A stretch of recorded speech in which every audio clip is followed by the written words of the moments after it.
බුදුරජාණන් වහන්සේගෙන් නිතර ධර්මය අහන කෙනෙක් හිටියා. ඒ කෙනාගේ නම මහානාම. මේ මහානාම බණ අහලා ඉවර වෙලා කපිලවස්තුවේ නගරයට යනවා.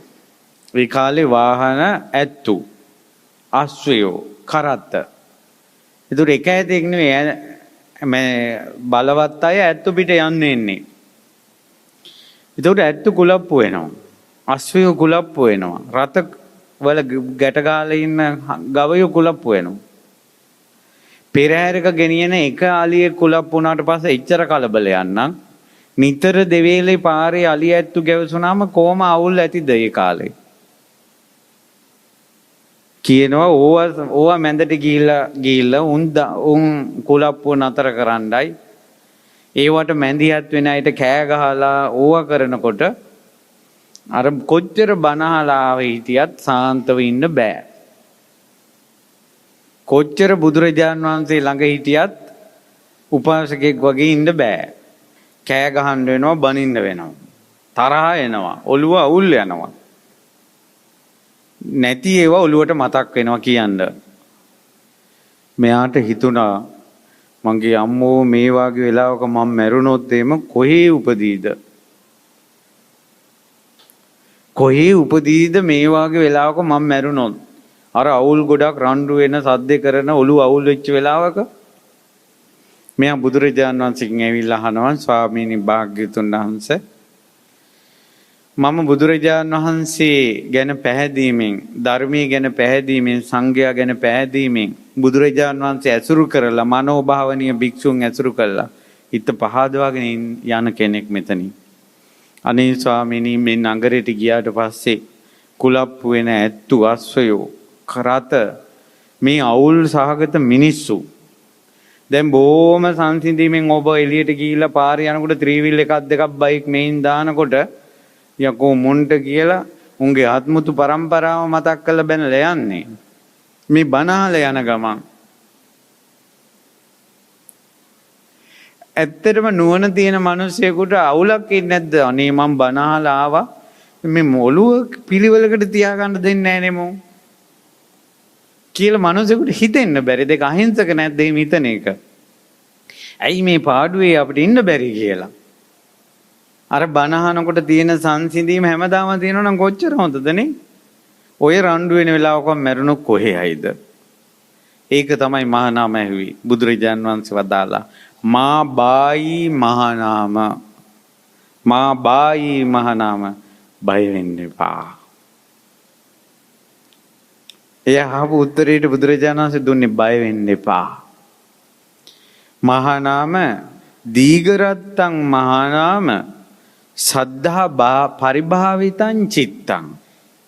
බොහෝ කාලයක් හිත සද්ධාවට පුරුදු කළා නම්. කියන්නේ බොහෝ කාලයක් බුදු ගුණ අහලා පැහැදිලා. ධර්මය අහලා පැහැදිලා. සංඝයාගේ ගුණ අහලා පැහැදිලා. පුදුම ශ්‍රද්ධාවක් හිතේ තියෙන්නේ. නැවත නැවත පහදිනවා එයා.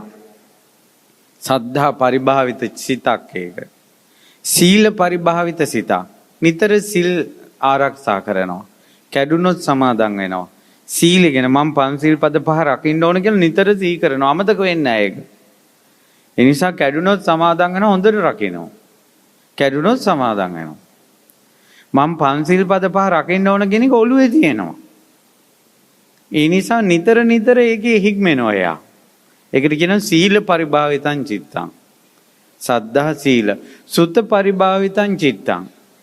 නිතර නිතර බණ අහනවා. එයාට සතියක් විතර බණ ඇහුවේ නැත්නම් මේ සතිය මට බණ අහන්න බැරි වුණානේ කියලා ඒක පුදුම අඩුවක් විදිහට දැනෙනවා. ඒ කියන්නේ එයා බණ අහන්න පුරුදු වෙලා ශ්‍රුතය පරිභාවිත කරනවා එයා. පොත් බලන අය නැවත නැවත බණ පොත් බලන්න ඕන. බණ අහන අය නැවත නැවත අහන්න ඕන. ඒකට කියනවා සුත්ත පරිභාවිත කියලා.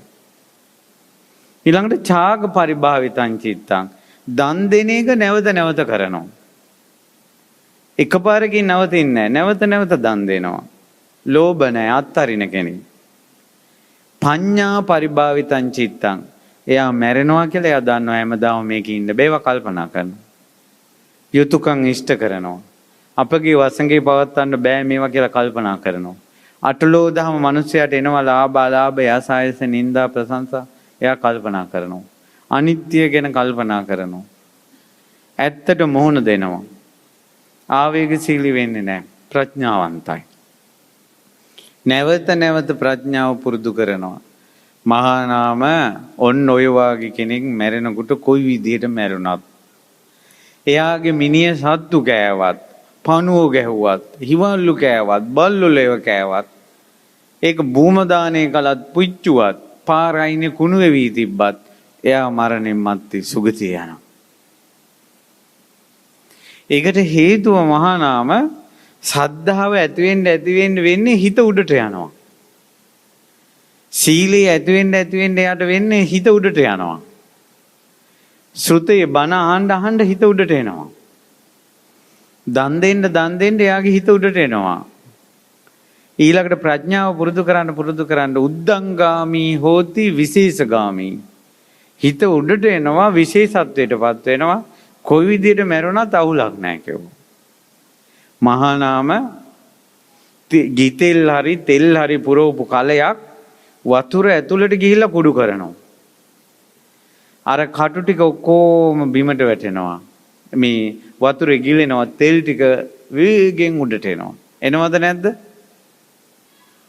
ආන්නේ වගේ මහා නාම සද්ධා සීල සුත ත්‍යාග ප්‍රඥා පුරුදු කරපු කෙනෙකුට කොයි විදිහට මැරුණත් එයා සුගතිය උපදිනවා. මේ වළඳ මැටි උනාට ඇතුලේ තිබ්බේ ගිතෙල් වළඳ විදියට හිතන්නකො ඔයා ගැඟ හිත විදියට හිතන්නකො අර තෙල් ටික ඔළුවේ තියෙන ටික අනුව තමයි ඔයා මරණින් මත්තේ උපදින්නේ. හැම වෙලාවෙම අනුන්ගේ ඇද කුද නම් හොයන්නේ සකස් වෙයි. පල්ලහැටම යන්න. දරුවෝ ගැනම නම් 3:30 පැයේම හිතා ඉන්නේ. දරුවෝ ළඟම උපදී. කොයි විදිහට මැරුණා. පැහැදිලිද මම මේ කියන එක? ඉඩම් ගැනම නම් හිතා ඉන්නේ. දැන් අපි ඔය ආසන්න හේතු ගන්නවනේ. ඔය චුතිසිතට ගන්නවා මම මැරෙනකොට දුව මතක් වුණා. ඒකයි මං මේ පෙරේතෙක් උනේ කියලා කියනවා කියන්නකො. එයා කියන කතාවනේ. මැරෙනකොට දුව මතක් වුණා විතරක් නෙවෙයි ඉන්න කල්ම ඔය ගැනම හිතලා තියෙන්නේ. මට මැරෙනකොට ඉඩම ගැන මතක් වුණා. ඒකයි මං ඉඩමේ ඉපදුනේ කියලා පෙරේතෙක් කියනවා කියන්නකො. නෑ. ඉන්න කල් ඉඩම් ගැනමයි ඔය හිතයි. එයාගේ ඔළුවේ තිබ්බේ ඒවා. කාම ප්‍රේතය උපදිනවා. මම මැරෙනකොට කාමුක දෙයක් මතක් වුණා. ඒකයි මම මෙහෙම ඉපදුනේ. නෑ ඉන්න කල්ම රාගෙන් පිච්චි වල්කමමයි හිතුවේ. ඒකයි එයාට මැරෙන වෙලාවෙත් ඒකම එන්නේ. ඔළුවට. ඒ නිසා පින්වතුනි දැන් බුදුරජාණන් වහන්සේ දේශනා කළා තියෙනවා මේ ධර්මයට ගොඩක් කැමති. ධර්මයේ නිතර ඉගෙන ගන්න සුතා දතා වචසාය ಪರಿචිතා මනසානුපෙක්කිතා. හොඳට නුවණින් විමසලා මනසෙන් පුරුදු කළා වචනෙන් පුරුදු කළා ධර්මයේ හොඳට ශ්‍රද්ධාවෙන් ඉගෙන ගන්න කෙනෙක් මැරෙනකොට සිහි මුලා වෙනවා කියනකො පිස්සු හැදිලා මැරෙනවා. එයා දෙව්ලොව උපදිනවා. මැරෙන විදිහ නෙවෙයි කිව්ව බලපාන්න. එයා බොහෝ කාලයක් සුත පරිභාවිතයි. ධර්මයේ හොඳට දරාගෙන හිටියා. ඒ නිසා මැරෙනකොට මොකක් මතක් වෙයිද කියලා මැරෙන තැනට හැම ගිනුමම දාන්න එපා. දැන් මං ජීවත් වෙන්නේ හොඳින්ද නරකින්ද කියලා බලන්න. ඔයා දැන් ජීවත් වෙන විදිය අනුව මේ වෙනකොටම ඔයාගේ දිව්‍ය ලෝකේ හෝ අපායේ දැම්ම ඇදිලා ඇති. හැබැයි ඔයා තව පින් කරන්න ඔයාගේ හිත හොඳ පැත්තට හැදෙනවා. ඔයා පව් කළොත් නරක පැත්තට හැදෙනවා. හැබැයි ජීවිතේ වෙනස් කරගන්න පුළුවන්. සද්ධාව පුරුදු කරලා, සුතේ පුරුදු කරලා, ත්‍යාගය පුරුදු කරලා, ප්‍රඥාව පුරුදු කරලා කොයිතරම් පව්කම් කෙරෙලා තිබුණත් එයාගේ අතින් වරදින් අත් මිදිලා බුදුරජාන් වහන්සේ ගැන, ධර්මයේ ගැන, සංඝ රත්නය ගැන සද්ධාව තියෙනවා නම් ඔබ උඩට උස්සලා ගන්නවා ඒ ශ්‍රද්ධාවෙන්. දැන් අවසාන වශයෙන් කියන්නම් කතාවක් මේකටම. බුදුරජාණන් වහන්සේගෙන් බණ අහලා සද්ධාවන්ත උපාසකෙක් ඉන්නවා. පන්න දීලා බුදුරජාණන් වහන්සේ වෙනුවෙන් ධර්මය අහනකොට පිනා යනවා. සංඝයා දැක්කට පස්සේ තමන්ගේ දරුවෝ වගේ එච්චර ආදරෙයි. හැබැයි මේ මිනිස්යාට ගෙදර ගියාට පස්සේ පොඩ්ඩක් බොන්න ඕන. මේක හදා ගන්නම බෑනේ මේ මිනිස්යාට. ඔයාලා වගේ. මේ මිනිස්යා ටිකක් ලෙඩ වුණා. අවසාන කාලේ මැරිලා ගියා. බුදුරජාණන් වහන්සේ වදාළ මේ මිනිස්සු දෙව්ලොව ඉපදුනා කියලා. එදුර මිනිස්සු කතා වෙන්න ගත්තා යකෝ. මේ බීබු මිනිස්සු දිව්‍ය ලෝක යනවා නම් කාටද બોලේ දිව්‍ය ලෝක යන්න බැරි? මහා නාම සාක්‍ය බුදුරජාණන් වහන්සේගෙන් අහනවා. මේ කාරණා බුදුරජාණන් වහන්සේ දේශනා කරනවා මහා නාම බොහෝ කාලයක් බුදුන් සරණ ගිය. බොහෝ කාලයක් ධර්මයේ සරණ ගිය. යෝකෝ මහා නාම දීඝරත්තම් බුද්ධං සරණං ගතෝ. ධම්මං සරණං ගතෝ සංඝං සරණං ගතෝ. බොහෝ කාලයක් බුදුන් සරණ ගිය, දහම් සරණ ගිය, සංඝුන් සරණ ගිය කෙනෙක් මැරුණාට පස්සේ කොහොමද අපායකට යන්නේ කියලා හෙව්වා. මහා නාම හරියටම කියනවා නම් ගොඩක් කාලයක් බුදුන් සරණ ගිය කෙනෙක්, ධර්මයේ සරණ ගිය කෙනෙක්, සංඝ රත්නයේ සරණ ගිය කෙනෙක් කියලා ඔය සරකාණි සාක්‍යයට ඒක කියන්න පුළුවන්. එයා ගොඩක් කාලයක් බුදුරජාණන් වහන්සේ සරණ ගිය කෙනෙක්, ධර්මයේ සරණ ගිය කෙනෙක්, සංඝ රත්නයේ සරණ ගිය කෙනෙක්. එයා අපායට යන්න විදිහක් නැහැ කිව්වා. මහා නාම මිනිස්සු නොදන්න දෙයක් තියෙනවා. ওই මිනිස්සයා ලෙඩ වෙනකොට ওই මිනිස්සයාට හදාගන්න බැරුවම තිබ්බේ බොන එක. හැබැයි ওই මිනිස්සයා ලෙඩ වෙනකොටම මුළු හිතෙන්ම බොන එක අත්හැරියා. අවංකවම අත්හැරියා. ඒතකොට ජීවත් වෙලා ඇවිදලා කියලා ඉද්දින් චරිතේ මිනිස්සු දැක්කා, ලෙඩ ඇඳේ චරිතේ මිනිස්සු දැක්කේ නැහැ. ඒතකොට එයාට එක අඩුපාඩුවයි තිබ්බේ. ඒ අඩුපාඩුවත් එයා හදාගත්තා. එයා සුගතිය ගියා. සෝතාපන්න ඵලයටපත් වුණා. ඒ නිසා ඔයාගේ අඩුපාඩු ඇති. අඩුපාඩු හදාගන්න වීරිය ගන්න ගමන් බුදු ගුණ අහන්න, ධර්මය අහන්න, රහතන් වහන්සේලා ගැන අහන්න. හදවතේ ශ්‍රද්ධාව තව තව දියුණු කරගන්න. ඊට පස්සේ මට පන්සිල් රැක ගන්න ඕන කියන හයියේ ඉන්න එල්ලිලා. කැඩුනොත් සමාදන් වෙන්න. කිසිම සිල්පදයක් ගන්න නැතුව ඔහේ ඉන්නවට වැඩිය පන්සිල් ගන්න එක වටිනවා. නිරුවතින් ඉන්නවට වැඩිය හන වැරැල්ලක් හරි ඇඳ ගන්න එක වටිනවද නැද්ද? ඒ වගේ.